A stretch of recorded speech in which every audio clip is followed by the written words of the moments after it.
오늘은 11월의 첫날이자 또 첫 주일입니다. 여전히 코로나19가 강세를 보이고 있지만 그래도 새롭게 시작된 이 11월 달 전체가 하나님의 은혜와 평강으로 가득 채워지는 우리 모두의 삶이 되기를 주님의 이름으로 간절히 축원합니다. 오늘은 당신의 하나님은 플러스의 하나님입니다. 5번째 시간인데요. 오늘은 이 세상에 교회를 플러스하신 하나님이라는 제목으로 하나님의 말씀을 전하도록 하겠습니다. 오늘 설교 중에 언급된 대로 오늘 제가 관심을 갖고 있는 대상은 다름 아닌 교회인데요. 여러분이 알고 있는 대로 지난 8월 말은 우리 교회가 이 땅에 세워진 지 만 9년째가 되는 주일이었습니다. 사람에게 있어서 생일이 가지는 의미 절대 작지 않다는 거 아시죠? 그래서 축하도 해주고 케이크도 사주고 함께 시간을 나누기도 합니다. 교회 생일도 마찬가지입니다. 교회도 생일을 맞이할 때 결코 그저 그렇게 대충 지나가면 안 됩니다. 창립기념주일이 될 때마다 말씀드렸지만 우리 교회가 이 지역에 있어야만 하는 확실한 이유, 우리 성도들은 그것을 발견할 수 있어야 하는 겁니다. 무슨 말이냐? 우리 교회가 시작되기 이전에도 이 땅에 많은 교회들이 있었습니다. 당장 우리 교회가 서 있는 이 지역만 해도 골목 교회들이 자리를 잡고 있어요. 언젠가 우리 교회를 방문했던 한 목사님이 그러더라고요. 아니, 이 동네는 어떻게 이렇게 교회가 많습니까? 그렇게 물은 적도 있었습니다. 그것이 현실인데 왜 우리 교회가 또 하나의 교회로 이 지역에 세워져야 했던 걸까요? 무엇 때문인가? 이러한 질문에 있어서 분명한 것은 우리 교회가 그저 또 하나의 교회를 세우겠다는 막연한 이유로 이 자리에 세워진 건 아니라는 겁니다. 우리 교회는 세워질 때부터 여기에 존재해야만 하는 이유를 분명하게 천명했습니다. 그것은 선교적인 교회가 되어야만 한다. 바로 이것이었는데요. 오늘은 여기에 등장하는 이 교회 자체가 하나님께서 플러스의 역사를 보여주시는 통로라는 걸 여러분과 함께 나누려고 하는 겁니다. 사랑하는 마음을 예랑 가족 여러분, 성경의 첫 번째 책인 창세기 떠올려 보십시오. 창세기는 하나님께서 온 세상 만물을 말씀으로 창조하신 놀라운 기록을 담고 있는 말씀입니다. 그렇게 놀랍고 위대한 창조 사역의 절정에서 하나님께서 친히 세우신 공동체가 무엇입니까? 그것은 가정이라는 공동체입니다. 그 다음으로 하나님께서 친히 세우신 공동체가 있는데요. 그것은 하나님의 구원 사역의 절정에서 세워진 이 교회 공동체입니다. 그 교회 태동기 잘 아시죠?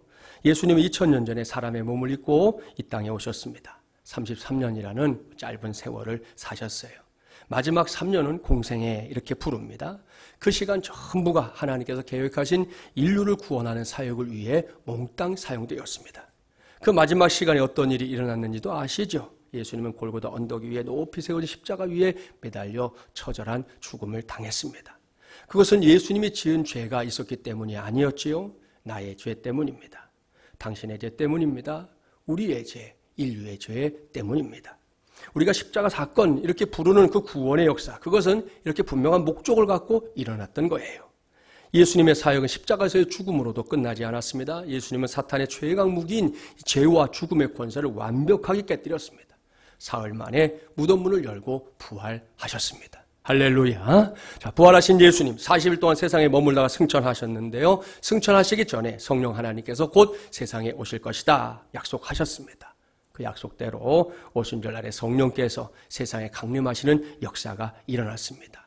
그 위대한 역사를 오늘의 본문인 사도행전 2장 1절 이하가 자세하게 기록하고 있는데요. 자, 사도행전 2장 1절부터 4절 말씀을 자막에도 나오지만 우리 한 절씩 교독해 보겠습니다. 제가 1절 봉독합니다. 오순절날이 이미 이름에 그들이 다 같이 한 곳에 모였더니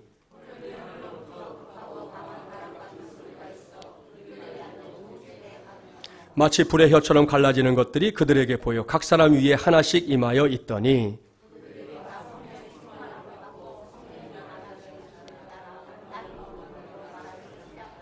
아멘, 할렐루야. 우리는 이 말씀을 오순절 성령 강림 사건 이렇게 부릅니다. 이날 이후 세상에 존재하게 된 공동체가 바로 교회 공동체입니다. 보십시오. 하나님께서 친히 세우신 이 두 개의 공동체 모두 하나님께서 주도했던 위대한 사역의 절정에서 클라이맥스에서 탄생했습니다.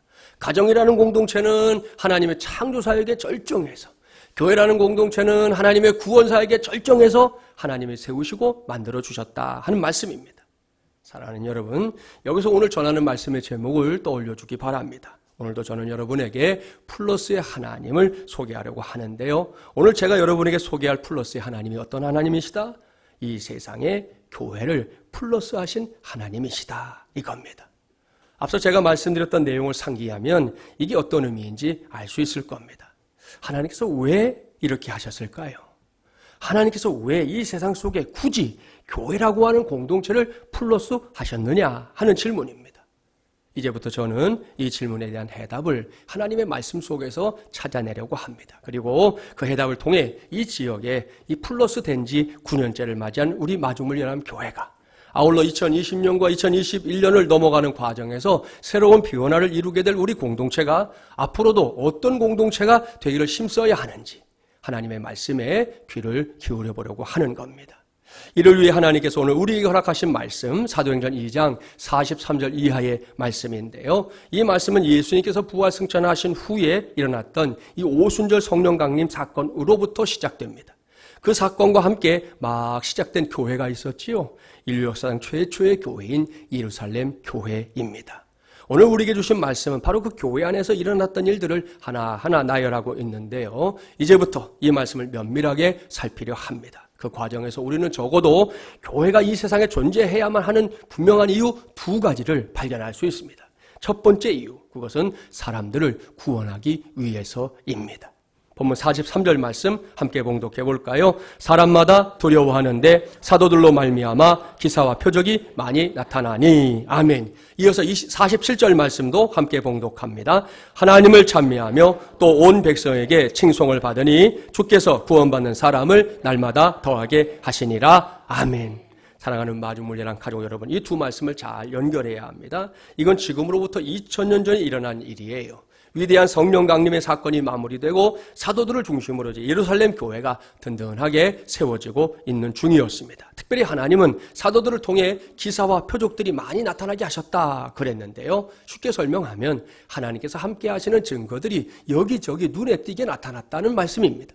그 결과가 뭐냐? 주께서 구원받는 사람을 날마다 더하게 하시니라. 할렐루야. 바로 이것입니다.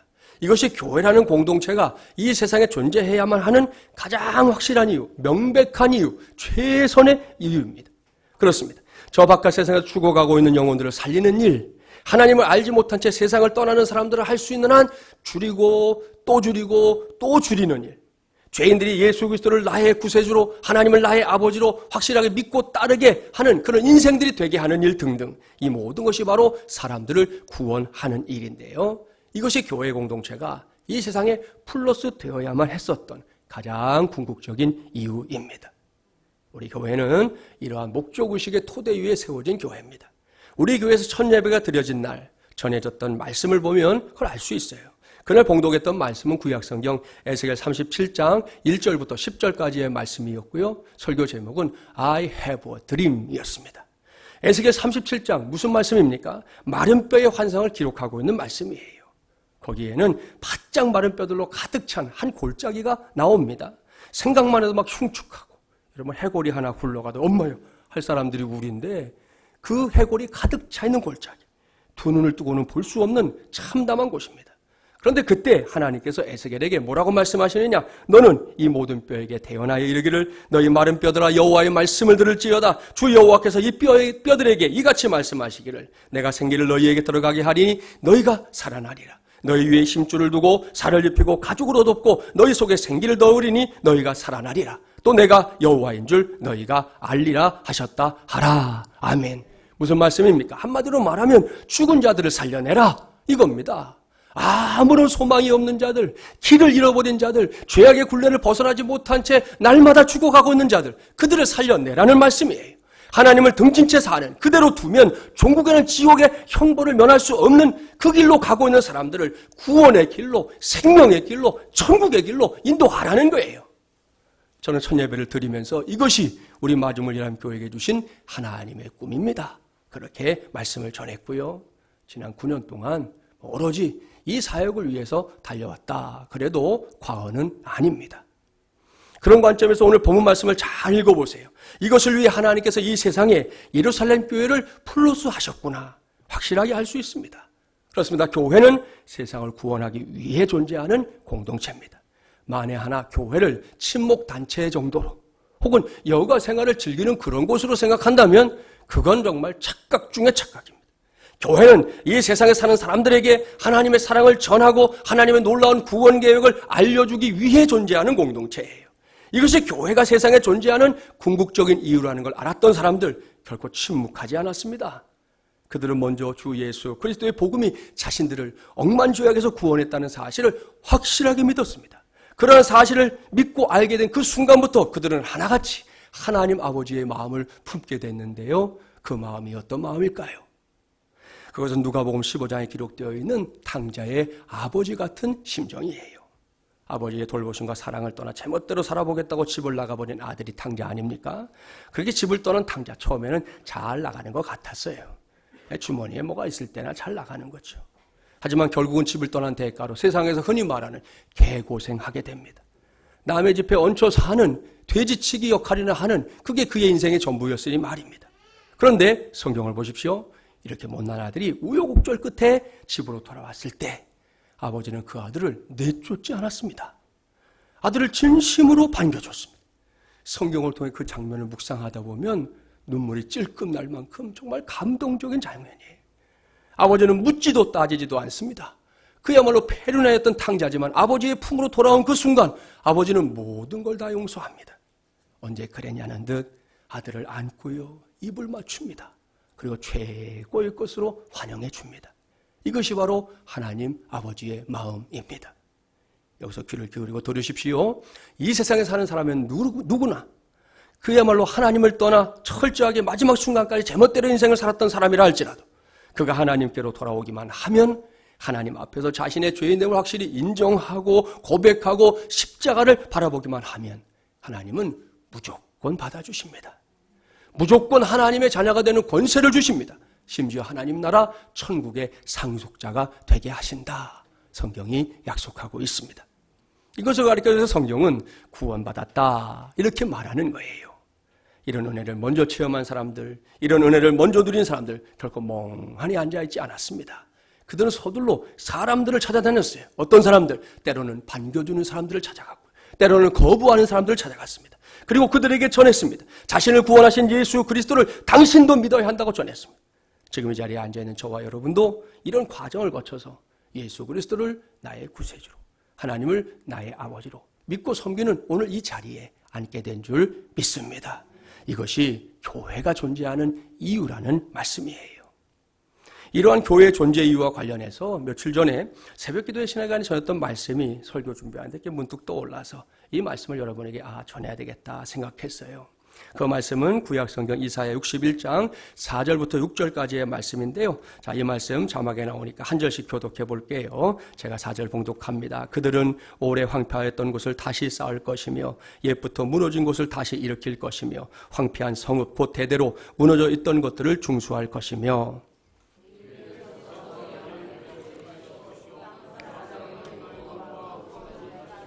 함께 봉독해 볼까요? 오직 너희는 여호와의 제사장이라 일컬음을 받을 것이라. 사람들이 너희를 우리 하나님의 봉사자라 할 것이며 너희가 이방 나라들의 재물을 먹으며 그들의 영광을 얻어 자랑할 것이니라. 아멘. 여러분, 여기에 당시로는 선택받은 이스라엘 백성들이 오늘날로 말하면 먼저 구원받고 주님의 몸된 교회를 섬기고 있는 저와 여러분이 어떤 사람들인지 묘사하고 있는 중요한 표현이 등장합니다.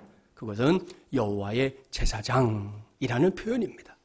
얼마나 영광스럽고 얼마나 위대한 일입니까? 자, 성경에서 제사장 어떤 역할을 하고 있었는지 아시죠? 가장 중요한 것은 그들이 하나님과 죄인된 인간들 이 사이에서 중보자의 역할을 감당했었다는 사실입니다. 왠지 아시죠? 죄인 스스로는 결코 거룩하신 하나님 앞에 나아갈 수 없었기 때문입니다. 그래서 하나님께서 대리자로 세운 사람들이 바로 제사장들이었습니다. 그런 관점에서 히브리서 기자는 우리의 구세주신 예수님이야말로 그야말로 최고의 대제사장이시다. 우리의 대제사장이시다. 이렇게 말씀하고 있는 것입니다. 다음으로 중요한 제사장의 사명은 하나님 앞에서 이렇게 제사를 집례하는 것이죠. 죄인들이 가져온 제물을 잡고 각을 뜨고 제단에 올려서 불을 태워가면서 하나님 앞에 예배했던 겁니다. 곡식을 제물로 가져온 경우도 마찬가지였어요. 자, 이렇게 두 가지가 대표적인 제사장의 사명인데요. 이 시간에는 거기서 한 걸음만 더 가려고 합니다.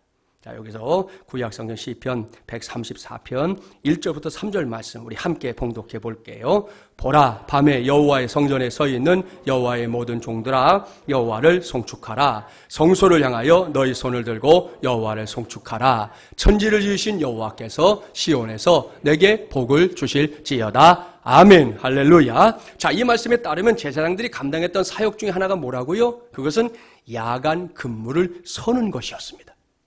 그렇습니다. 구약시대의 성전에는 야간 근무를 서는 여호와의 종들이 있었다는 거예요. 오늘날 직장에서 이제 과외 시간, 야간 근무를 서는 것과 뭐 다를 바 없는 모습인데요. 방금 봉독했던 시편 말씀에 따르면 예루살렘을 찾는 순례자들, 아시죠? 절기 때가 되면 먼 지역에 있던 사람들도 제물을 끌고 예루살렘까지 왔잖아요. 그렇게 찾아오는 순례자들에게 이러한 제사장들의 모습이 특별한 감동으로 다가왔던 것 같습니다. 다른 목적도 아니고 오직 하나님을 섬기기 위해서 그 피곤한 눈, 자꾸만 감기는 눈을 떠가면서 밤을 지새우는 그들의 모습이 순례자들에게는 매우 인상적이었다는 말씀이에요. 그래서 순례자들이 그 제사장들을 마음껏 축복한 노래가 바로 시편 134편입니다. 자, 여기서 밤이라는 단어를 묵상해 보겠습니다. 밤은 우리에게 안식의 시간. 어젯밤도 여러분 안식의 시간 거쳐서 아침에 일어나셨죠? 예, 안식의 시간이에요. 그런데 동시에 밤은 어두움의 권세자가 활동하는 시간이다. 이렇게 말할 수 있습니다. 왠지 아시죠? 어두움의 영들이 이 밤에 기승을 부려요.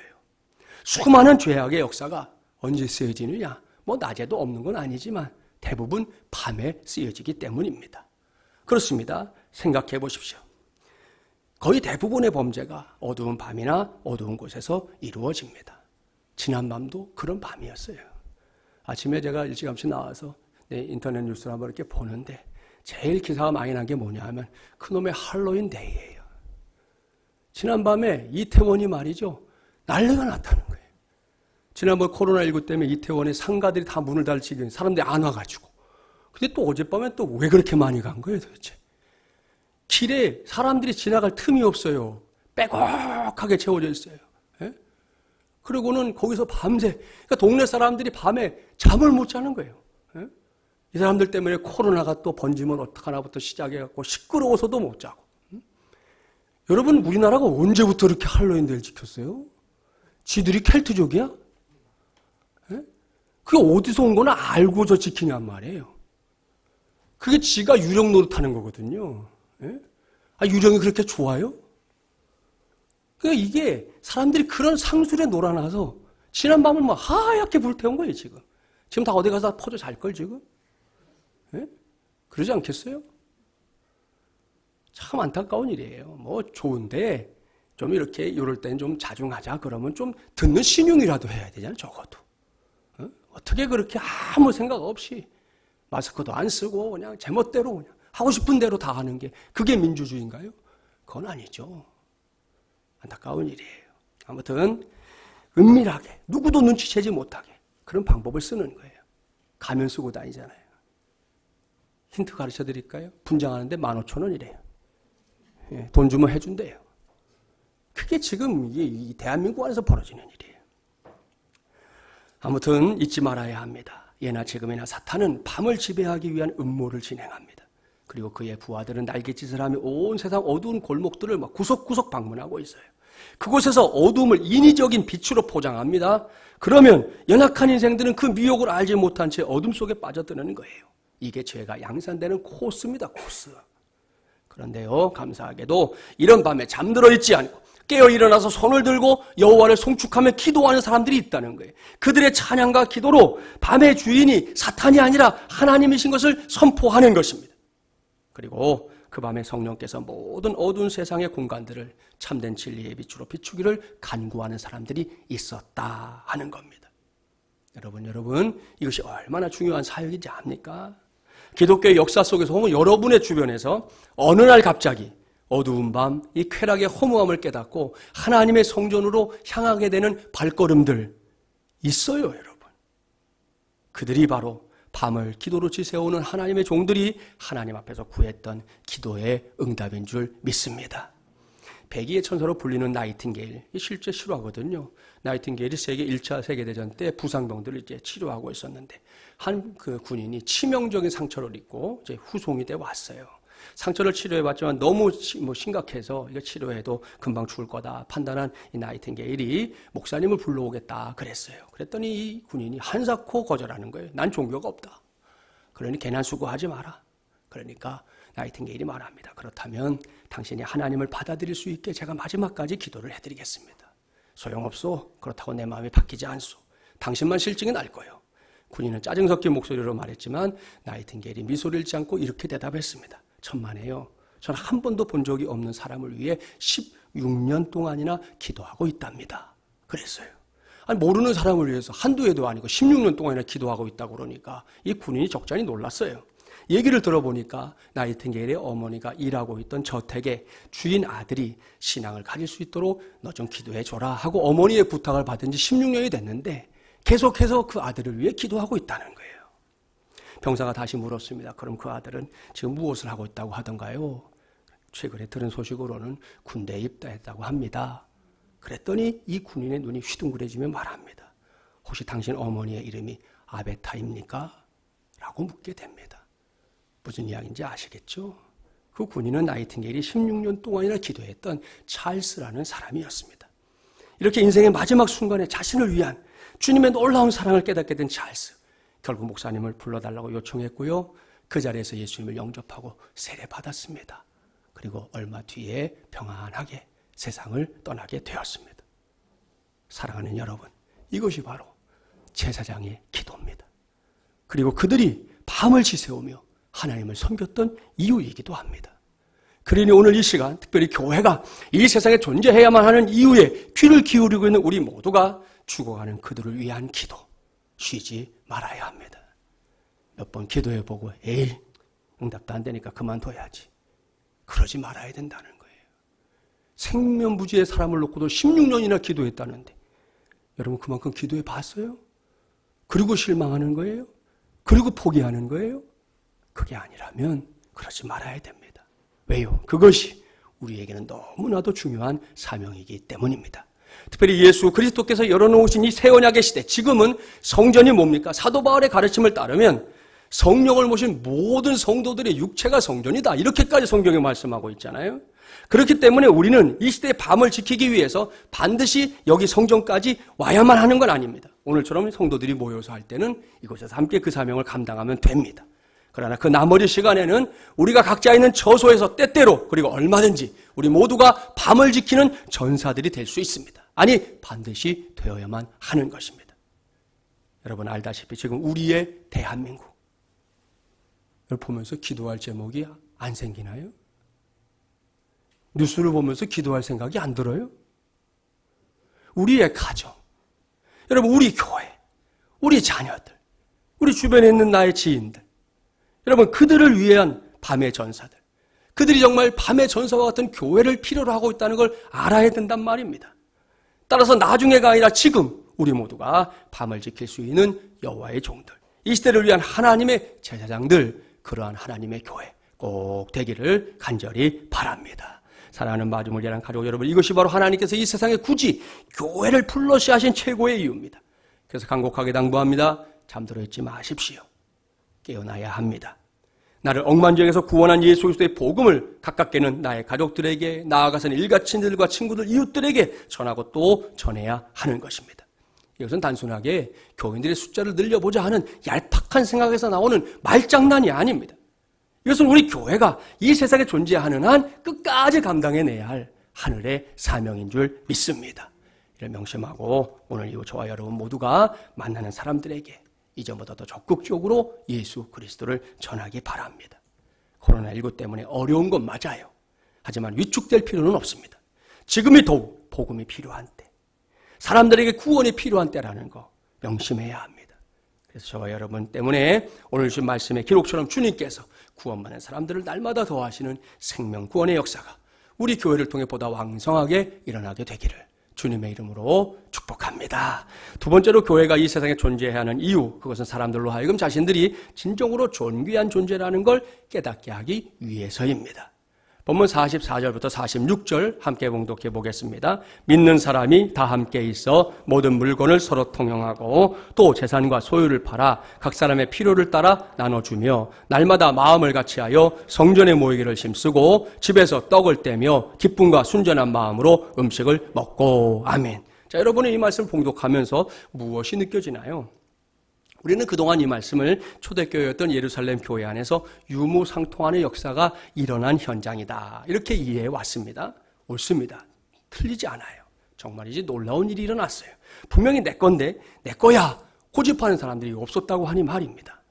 자, 이러한 사실을 전제하고 다시금 이 말씀을 깊이 묵상해 보세요. 그러면 아주 확실한 느낌을 받을 수 있어요. 그것은 예루살렘 교회 안에 모인 사람들이 신분의 높고 낮음이나 물질에 있고 없음이나 권력의 유무와 상관없이 모두 다 존중받고 있다는 사실을 느꼈다는 것이에요. 저 바깥 세상에서는 결코 이해할 수도 받아들일 수도 없는 아주 이상한 일, 그야말로 해괴한 일이 교회 안에서 벌어지고 있었다는 것입니다. 그런데 여러분, 이게 교회입니다. 우리나라의 조선왕조 시대에 복음이 들어왔다는 거 아시죠? 당시 우리나라에 계급제도가 존재했었습니다. 양반들의 권세는 뭐 하늘 높은 줄 몰랐습니다. 그로 인해 양반이 아닌 사람들 사람답게 살지 못했던 시대가 그때입니다. 남녀 7세 부동속이라고 하는 그 당시에 상식이 있었죠. 요즘은 다분히 바뀐 남존여비 문화가 이 땅에 아주 팽배했던 겁니다. 예수 그리스도의 복음은 이러한 세상의 질서를 완전히 바꿔놓았어요. 남녀노소 빈부귀천을 막론하고 모두가 사람이라는 사실만으로 존중받는 사회를 만들어 놓은 것입니다. 우리나라 말이 아니에요. 전 세계 어디든 예수 그리스도의 복음이 들어간 곳에서는 동일한 일들이 일어났습니다. 그 사회를 지배하고 있었던 계급이 무너져 내렸습니다. 사람의 생명이 존귀하다는 사실을 모두가 인정하게 만들었습니다. 대표적인 게 뭔지 아세요? 식인종들도 예수 믿었어요, 여러분. 식인종들이 예수 믿고 나니 사람은 잡아먹는 대상이 아니라는 걸 깨닫게 되는 거예요. 두 번 다시는 우리가 사람을 잡아먹지 않습니다 하고 서약을 하고 그들의 인생이 바뀌어버리는 거예요. 몇 해 전에 우리나라에 소개됐던 창끝이라는 영화에 등장하는 이 에콰도르의 아우카족의 경우에도 예수 그리스도의 복음이 계속해서 피해 복수를 부르는 이 악순환의 고리를 끊어버리는 위대한 도구가 되었습니다. 여러분, 이런 일들이 바로 복음이 전해지고 교회가 세워진 곳에서 일어나는 위대한 일들입니다. 따라서 오늘날에도 교회는 이러한 공동체로서의 위상을 분명하게 세워야 할 줄 믿습니다. 그런데 현실이 어떠한가? 우리 교회도 남녀노소가 함께 모여 이 공간 안에서 신앙생활을 하며 살아가고 있는데요. 이곳에서 여러분은 누군가에게 존중받고 있다 확실하게 느끼고 있습니까? 이 질문에 대한 여러분의 대답이 긍정적인 대답이 많다면 그건 교회적으로도 담임 목사로도 매우 기쁘고 반가운 일입니다. 그걸 발판으로 우리 교회는 앞으로도 쓰임받는 교회가 될 거예요. 하지만 이 질문에 있어서 부정적인 대답이 많다면 서둘러 자기 자신을 살펴봐야 합니다. 종종 세상에서 사람들을 이렇게 혈액형에 따라 분류하는 거 들어봤을 겁니다. 한번 해볼까요? 1, 2부 해보니까 다 참 신기한 게 있어요. 아무튼 자, A형 손 들어보세요. A형, B형, 예, B형이 조금 적네요. 이후에는 자, 그럼 O형, 저도 O형입니다. O형. AB형이 이렇게 많아요? 그럼 자, AB형 손 들어보세요. 많지 않은데 나는 무슨 혈액형인지 모르겠다 이런 분들이 좀 있거든요. 우리 교회에 지금 보니까 그런 것 같아요. 자, 아무튼 자, 이렇게 뭐 혈액형으로 사람들 나누는데 뭐 저는 전에도 한번 말씀드린 것 같은데 개인적으로 혈액형을 가지고 사람들에 대해서 이러고 저러고 말하는 걸 아주 안 좋아해요. 왜냐하면 그건 혈액형 나름이 아니고 사람 나름이기 때문이에요. 저는 그렇게 확신해요. 그래도 세상에 가보면 또 이게 혈액형 갖고 하는 얘기, 장단점 얘기하는 거, 뭐 관련된 얘기 많잖아요. 이런 얘기 있어요. 자, 사막에 혼자 떨구어 놓아도 잘 사는 사람이 어떤 혈액형이냐. 자, 1등이 누군지 아세요? B형이래요, B형. B형은 불굴에 강한 생명력을 자랑하기 때문에 끝까지 아주 끈질기게 살아남는답니다. 2위는 A형이랍니다. A형은 이제 평범할 때 모르는데 그런 상황이 되면 갑자기 살려는 마음이 생기는 스타일이래요. 그래가지고 사막에 딱 떨어지면 그때부터 뭐 살아날 방법을 궁리하기 때문에 살아남는다는 거예요. AB형, 살거나 죽거나 맘대로 되라. 뭐 이런 식이라는 거예요. AB형은 3위. 4위가 O형이더라고요. 혼자 있는 걸 싫어하기 때문에 수다스러운 O형은 말할 사람이 없어지면 자살한대요. 난 이런 적이 없는데. 자, 1등을 절대로 못하는 혈액형이 있답니다. 1등. 1위가 AB형이래요. 노력하는 체질이 아닌 AB형은 그저 2등, 3등에 머무는 걸로 만족한다는 겁니다. 그래서 1등을 절대 못하고요. 2위는 A형. A형은 욕심 자체가 없대요. 그러니까 여러분 우리 아이들 가운데 A형인데 이런 아이들은 공부시키면 스트레스 받겠죠. 지하기 좋은 걸 시키는 게 상책일 수도 있는 거죠. 3위가 B형. B형은 웬만큼 공부를 한대요. 4위가 O형인데 O형은 막 죽기 살기로 공부한대요. 심지어 잠도 안 자고 공부해서 꼭 1등을 한답니다. 이것도 사실인지 모르겠어요. 아무튼 여기에 동의하는 사람도 있고 동의하지 않는 사람도 있을 텐데요. 이렇게 혈액형으로만 나눠봐도 다양한 게 사람입니다. 다른 어떤 기준을 가지고 나눠봐도 마찬가지 아닙니까? 이런 사람들이 예수 그리스도라고 하는 공통분모 아래 모여서 하나님의 가족을 구성하며 사는 곳이 교회입니다. 그러다 보니 교회 안에서는 사람의 수만큼이나 다양한 일들이 일어날 가능성이 언제나 있는 거예요. 그래도 우리가 이 교회 안에서 신앙생활을 하면서 단 한시도 잊지 말아야 할 게 있습니다. 그것은 내가 존중받아야 한다는 사실입니다.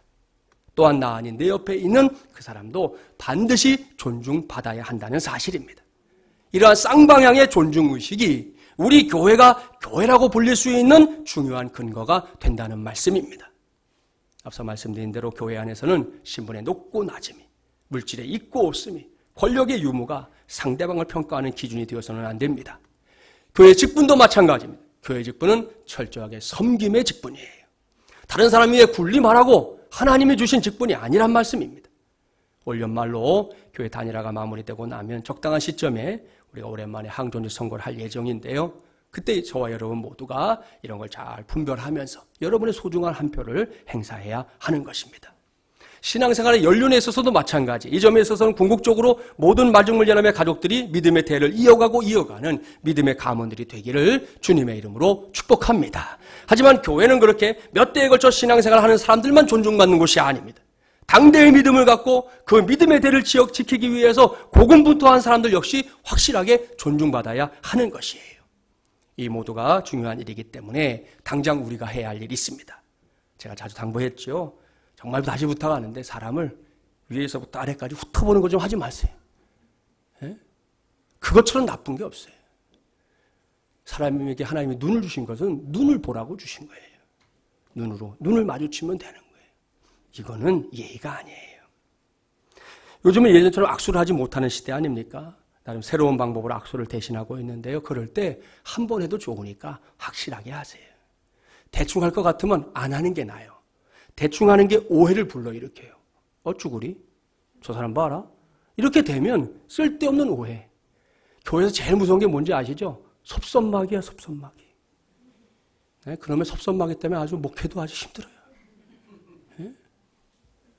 그런 게 아니라고 설명해도 안 통한다니까요. 이미 섭섭마귀가 딱 들면. 서로 관계에 문제 생기면 그렇게 되는 거예요. 그러니까 하려면 확실하게 하고 차라리 잘 못할 것 같으면 그냥 모른 척하고 가라. 그게 더 나아요, 차라리. 특별히 말도 중요합니다. 상대방을 존중하는 마음이 담긴 말, 그거 그렇게 어려울까요? 결국 함부로 말하면 안 됩니다. 주워 담지도 못할 말 일단 하고 본다? 그것처럼 어리석은 일이 어디 있어요? 주워 담을 수 있으면 괜찮은데 주워 담지 못한다니까요. 요즘 코로나19 때문에 사람들이 굉장히 예민해져 있기 때문에 말 한마디로 사단이 일어나는 일 종종 뉴스 보셨죠? 우리 시대의 얘기예요. 그리고 내가 속해 있는 어떤 그룹을 위해서 함부로 울타리 치면 안 됩니다. 교회는 누구든지 들어올 수 있는 곳이어야 합니다. 그런데 보이지 않는 울타리를 치고 끼리끼리만 좋아한다? 여러분 같으면 그런 교회 가고 싶겠어요? 목사인 저도 가기 싫은데? 그런 교회는 저도 가기 싫어요. 그럼 뭐 하러 가서 거기서 스트레스 받고 신경 쓰고 피곤하게 신앙생활해요. 그럴 필요가 없는데. 그런 거예요. 또한 교회 안에서는 할 수 있는 한 마음 상하는 일 없어야 합니다. 그런 일 있다면 또 서둘러 해결하는 것도 지혜입니다. 이 점에 있어서 목사님 저도 자유롭지 못해요. 저도 여러분 중에 어떤 분들에게는 상처를 준 적이 분명히 있을 거니까요. 그래도 이렇게 말씀을 전하는 건 그것이 하나님의 뜻이기 때문입니다. 이 밖에도 생각해 볼 것들 많습니다. 분명한 건 저와 여러분 우리 모두가 하나님의 가족이라는 사실입니다. 따라서 이곳에서 신앙생활을 하는 내내 저도 여러분도 하나님의 자녀로서 존중받아야 합니다. 또한 나 자신도 다른 사람을 존중하는 거 힘써야 합니다. 이건 역시 해도 되고 안 해도 되고가 아니에요. 반드시 해야 합니다. 이런 교회가 될 때 그 교회는 하나님께서 이 세상의 교회를 풀로서 하신 목적을 이루는 교회가 되는 겁니다. 우리 마중물 예랑 교회가 앞으로도 그런 교회로 우뚝 서게 되기를 주님의 이름으로 축복합니다. 사랑하는 마리물 예랑 가족 여러분, 여기까지. 저는 이제 곧 2기에 해당하는 변화를 이루게 될 우리 교회를 생각하면서 이 세상에 교회를 플러스 하신 하나님이라는 제목으로 말씀을 전한 겁니다. 꼭 기억해 주십시오. 우리 교회 그저 그렇게 세워진 거 아닙니다. 우리 마리물 예랑 교회는 하나님의 섭리와 계획에 따라 이 세상에 꼭 플러스 해야 할 이유가 있어서 여기에 세워진 교회인 줄 믿습니다. 그 이유 지금까지 설명드렸잖아요. 다른 거 많이 말할 수 있지만 적어도 2가지는 꼭 기억하자는 거예요. 먼저는 죽어가는 사람들을 구원하기 위해서입니다. 우리 교회는 이러한 구원의 삶을 감당하기 위해 하나님께서 수유동 278-3 바로 여기에 세우신 교회인 줄 믿습니다. 한시라도 잊지 말고 코로나19 시대지만 우리가 복음을 전하는 일 절대로 수그러들지 않고 더욱더 타오르는 기회가 되기를 바랍니다. 다음은 이곳에 들어오는 사람들, 모든 사람들이 자신이 존중받는 존재라는 사실을 깨닫게 하기 위해서입니다. 자, 당장 옆에 있는 성도 한번 이렇게 바라보세요. 바라보세요. 그 성도가 바로 당신이 존중해줘야 될 사람이에요. 그러면 그 사람도 당신을 존중해 줄 겁니다. 이를 위해 고쳐야 할 게 있습니까? 고치세요. 어떤 분들 그래요. 아, 목사님 그거 잘 안 돼요. 고치세요. 못하겠어요. 하세요. 그런 말을 내뱉지 말아야 돼요. 왜 못한다고 해요? 해야지. 정말 우리가 버려야 될 게 있으면 버리고 힘써야 될 게 힘쓰고 그러면서 가야만 교회는 든든해지는 거예요. 교회가 역사가 오래된 교회를 가보면 다른 건 하나도 안 부러운데 소위 말하는 그 교회에 뿌리 신자들이 많이 있다는 거. 그건 부러워요. 세월이 흐른 만큼 그 교회에 깊이 뿌리를 내리고 있는 사람들이 있는 거죠. 풍파가 와도 어려움이 와도 견뎌내는 사람들이 그만큼 많아진다는 거잖아요. 다른 건 하나도 안 부러운데 역사에 있는 교회를 보면 그건 부러워요. 이제 우리가 한 자리 숫자의 나이에서 2자리 숫자로 넘어갑니다. 우리 교회에 우리 안에 있는 모든 분들이 좋은 뿌리 신자 돼서 오늘 성경에 말씀하고 있는 이런 교회 세워가면 우리 하나님이 얼마나 기뻐하시겠습니까? 이를 감당하는 우리 모두가 되기를 바랍니다. 오늘 이후 저도 여러분도 이 2가지 사명에 최선을 다하기 바랍니다. 그리할 때 우리 교회는 하나님께서 이 세상에 꼭 필요하셔서 플러스 하신 교회로서의 사명을 감당해낼 줄 믿습니다. 바로 그 믿음으로 코로나19 시대 우리 교회를 더욱 복되게 하는 건 물론이고 저와 여러분의 인생까지 더욱 복되게 하기를 주님의 이름으로 간절히 축원합니다.